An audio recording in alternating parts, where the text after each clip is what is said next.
The most respected investor in the world is undoubtedly Warren Buffett.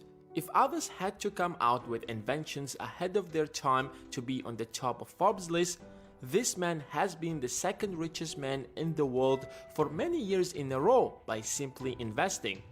And what sets him apart from others is that he started with absolutely nothing. Today, we'll take a look at how Warren Buffett invests and how exactly he made over $85 billion. But first, let's take a look at how Buffett got into the investing in the first place. Warren Buffett grew up in an average family, so he quickly learned the value of money. At the age of 13, he started delivering newspapers, selling magazines, and made a substantial amount of money, which he invested later on into 40 acres of farmland. He realized that if he wants to grow faster, he needs to start a business. So when he turned 15, he used his savings to buy pinball machines and place them in barber shops.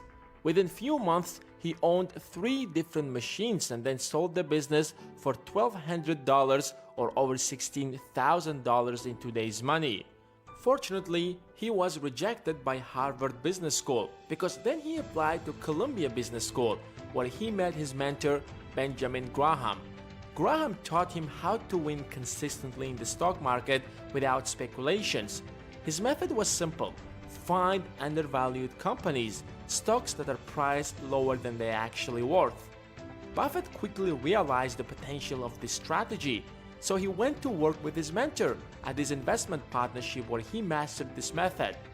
When Graham decided to retire, Buffett has already saved up around $150,000 or $1.5 million in today's money, so he decided to start his own investment partnership.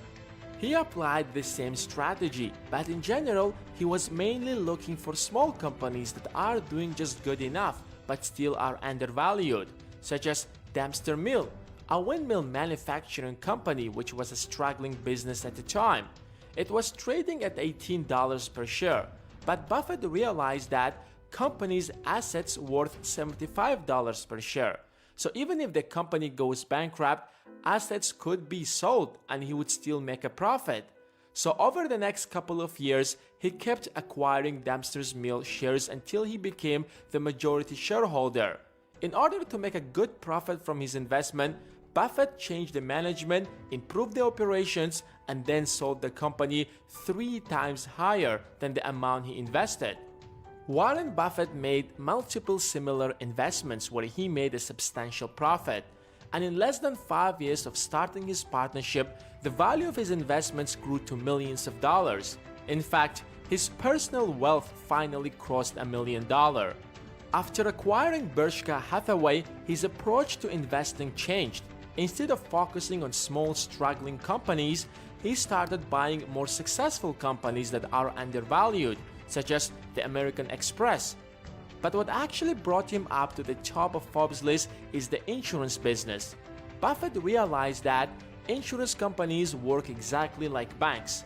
You regularly pay your premium, for example, but only get your money back if you get into an accident.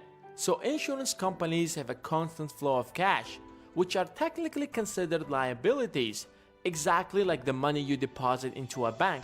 Suddenly, Warren Buffett found himself having access to enormous amount of money, which he quickly started investing in the right companies. And in the next few years, his personal net worth crossed $1 billion. He kept doubling his net worth every few years by investing in some of the most successful companies, such as Coca-Cola, Bank of America, GM, and so on, until he became the richest man in the world in 2008.